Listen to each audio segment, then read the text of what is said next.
네, 안녕하십니까. 국민농업과학원의 최승근 연구사입니다. 저는 예, 예, 알겠습니다.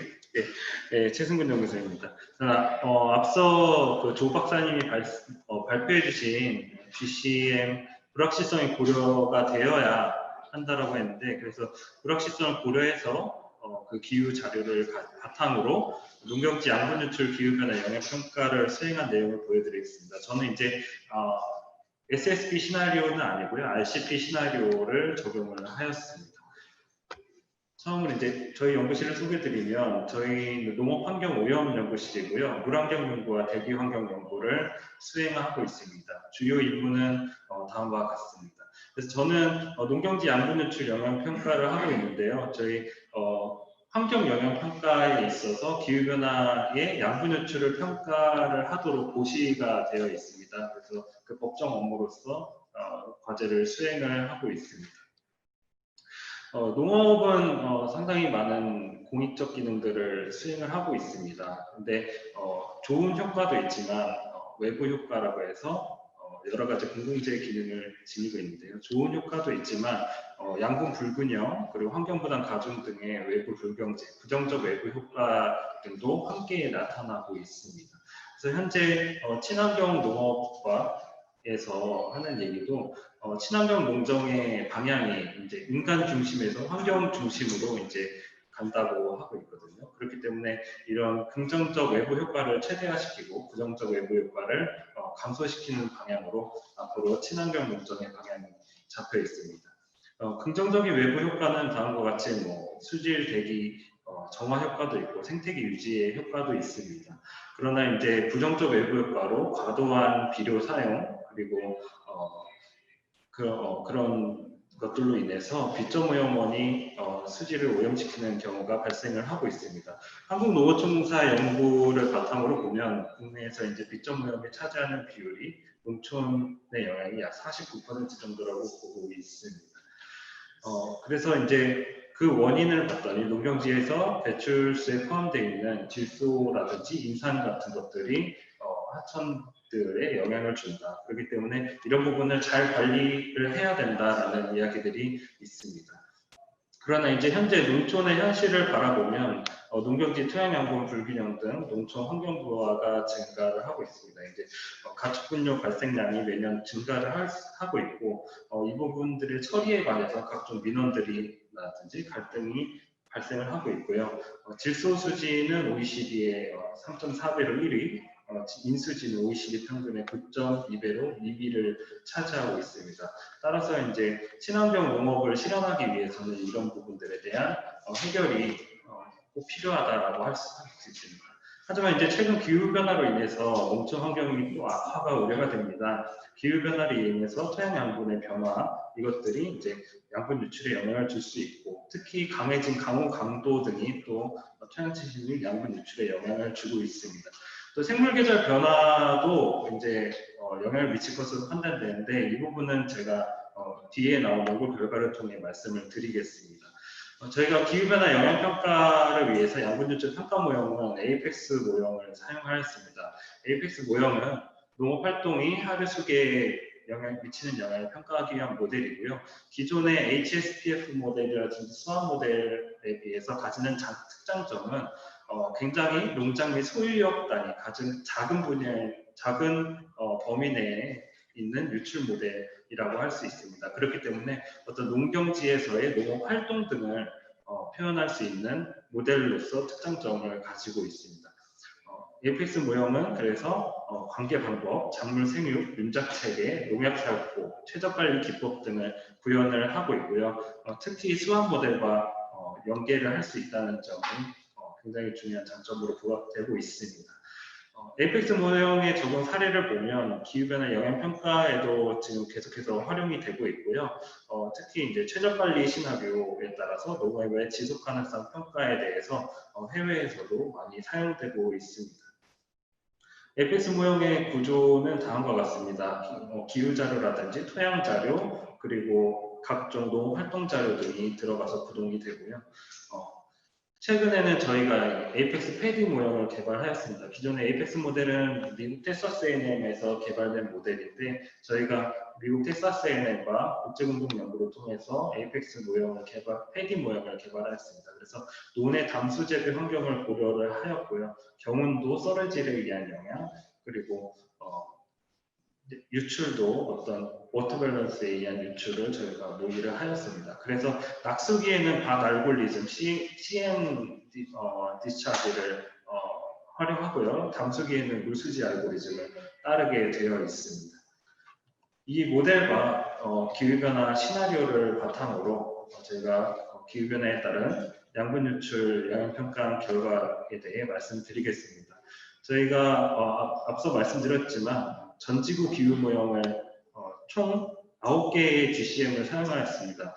앞서 이제 조 박사님이 발표하신 것 중에 이제 29개 GCM인데 왜 9개만 활용해야 되냐라고 이야기를 하는데 이 부분은 저희가 모든 기상 자료를 활용해야 되기 때문이었습니다. 저희가 특히 농업 분야는 일사량 자료가 굉장히 큰 중요한 팩터입니다. 하지만 많은 GCM들이 일사량 자료를 제공하지 않고 있고요. 그렇기 때문에 일사량 그리고 풍소 그리고 상대 습도까지 모든 기후 정보를 제공하고 있는 GCM은 총 10개였고요. 그 중에서도 한 개의 GCM은 2097년까지만 반영을 하고 있기 때문에 그 부분을 빼서 그래서 총 9개의 GCM을 활용하여서 저희가 다중 모형 앙상블에 의한 기후변화에 따른 양분 누출 영향평가를 수행하였습니다. 시나리오의 편의 보정은 에이펙 기후센터에서 에임스라는 시스템을 개발하였는데요. 이 시스템을 활용하여서 저희가 아소스 자료를 바탕으로 편의 보정을 하고 그리고 미래 기후 정보를 생산을 하였습니다. 연구 대상 지역을 선정을 할 때도 굉장히 큰 고민이 있었습니다. GCM의 과거 자료가 1985년부터 2005년 사이에 어떤 기후 정보를 가지고 만들었다는 것을 감안하여서 최근에 30년의 기후 자료를 과연 아소스가 모두 갖고 있는지 그거를 판단을 하였고요. 그리고 데이터 퀄리티도 검토를 하였습니다. 그랬을 때 이제 초록색으로 보이는 부분들이 양질의 그리고 30년간의 데이터를 보유하고 있는 것을 확인하였고요. 그렇기 때문에 저희는 수원기상대 자료를 활용을 하였습니다. 왜냐하면 저희가 지능청이 전북 혁신도시로 내려가기 전에 수원에서 굉장히 많은 농업활동 자료와 재배 자료들을 갖고 있기 때문에 저희는 수원기상대 자료를 활용을 하였습니다. 논에 관한 지수 유출량 평가 결과입니다. 다중무형 앙상블에 따라서 논 지수 유출 변화를 평가한 결과는 다음과 같습니다. 이 히스토리칼을 보시면 어떤 기후변화의 재현 자료가 여기 제일 왼쪽에 있는 게 옵저베이션 아소스 자료를 적용한 결과입니다.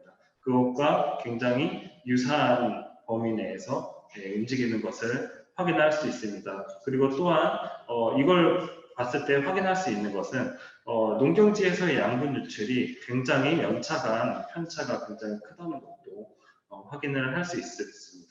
제일 여기 히스토리칼에서 제일 오른쪽에 있는 게 멀티모델 앙상블에 의한 사분위 범위와 평균값 그리고 특이점들을 보여주고 있습니다. 근미래에서 약간의 질소 유출량 증가가 확인되었고요. 중간 미래 그리고 먼 미래 질소 유출량이 점차 증가하는 것으로 확인을 하였습니다. 본 그림은 RCP 4.5 시나리오의 결과이고요. 과거에 비해서 16.9%에서 43.9%의 질소 유출량 증가가 예상된다라고 평가를 하였습니다.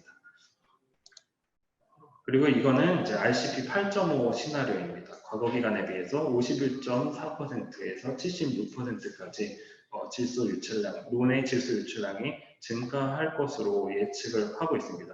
여기서 눈여겨볼 것은 여기 INNCM4 같은 경우에는 질소의 유출량이 그다지 크게 증가하지 않는다 라고 이야기를 하고 있습니다만 뭐 헤드젠2CC라든지 마이로 ESM 같은 GCM에서는 굉장히 큰 질소 유출량 증가가 있다고 보여지고 있거든요. 따라서 저희가 만약 한 개의 GCM만을 사용한다, INFCM4만을 사용해서 국가 정책을 반영하거나 했을 때는 굉장한 불확실성의 위험을 가질 수 있다는 것을 인지를 해야 될 것으로 생각이 됩니다.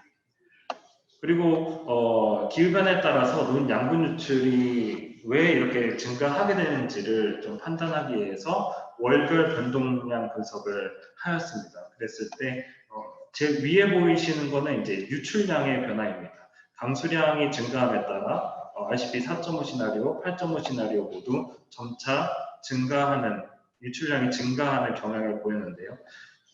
그래서 7월 달에, 8월 달에 유출량이 증가하는 것을 이제 확인을 할 수 있지만, 의외로 질소 유출량은 9월 달에 굉장히 증가하는 것으로 평가가 되었습니다.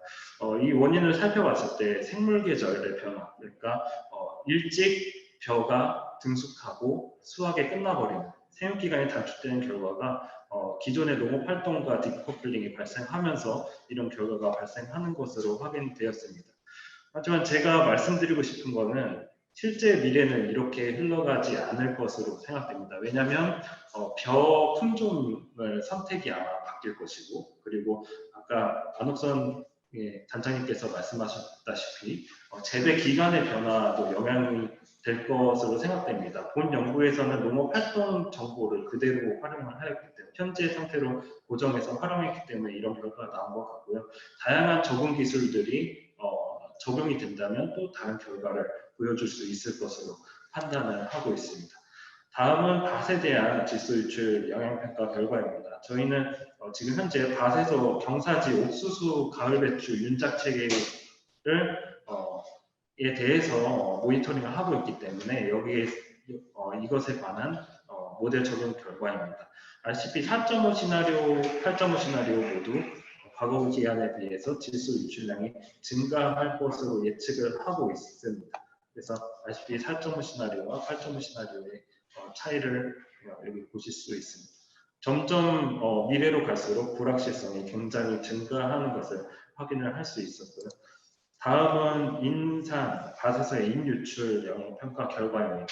그래서 역시나 과거 기간에 비해서 증가하는 경향을 보였는데요. 인산과 질소, 인과 질소의 차이를 보시면 질소 같은 경우에는 완만한 증가, 어느 정도 범위가 이렇게 굉장히 들어오는 것을 확인할 수 있지만, 인산 같은 경우에 굉장히 특이점이 많이 발생을 하였습니다. 이는 인산이 특히나 유실 토양에 붙어서 움직이는 경향이 많은데, 그런 강도의 증가라든지 그런 부분에 의해서 유실 토양의 영향을 많이 받은 것으로 확인할 수 있습니다. 그래서 어느 정도 증가량이 그렇게 크지 않은 것으로 보이지만, 특히나 이렇게 보시면 특이값들이 굉장히 증가하는 것을 확인할 수 있습니다. 그래서 이런 부분들은 우리가 토양 보전 기술이라든지 유실 보전 기술이라든지 이런 부분들이 적용될 경우에는 기후변화에 대한 영향을 상당히 우리가 줄일 것으로 기대할 수 있고요. 그런 부분들을 앞으로 연구에 반영을 하도록 할 예정입니다. 이상으로 저의 발표를 마치겠습니다.